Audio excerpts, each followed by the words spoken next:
السلام عليكم ورحمة الله تعالى وبركاته. إخواني أخواتي، أهلا وسهلا بكم على قناة فؤاد تازا. الفريق البركاني ينتصر بأربع إصابات نظيفة على فريق قسنطينة الجزائري بمناسبة نصف نهائيات كأس الكونفدرالية الإفريقية لكرة القدم.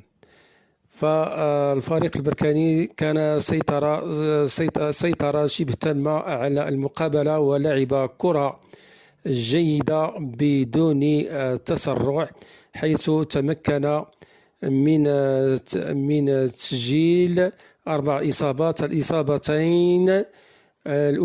الإصابتين سجلت في الشوط الأول من طرف مهري واللاعب باسيني بضربة رأسية ثابتة ورائعة، وفي الشوط الثاني يضيف الفريق البركاني إصابتين من كل من اللاعب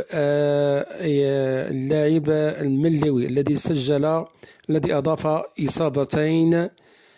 وهكذا يتمكن فريق النهضة البركانية من انتصار بأربع إصابات لصفر، وهكذا سيلعب مقابلة المقبلة بالجزائر بشكل مريح. وبعد بعد هذا الانتصار العريض، والمقابلة كانت بقيادة الحكم الليبي الذي استطاع أن يدير المقابلة بشكل جيد، وكان منصفا، وألغى الهدف الخامس لفريق النهضة البركانية بسبب تسلل بعد الاحتكام إلى الفار.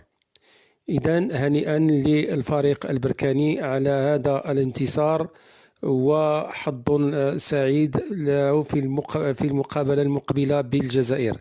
إذن شكرا لكم على تتبعكم، وإلى اللقاء.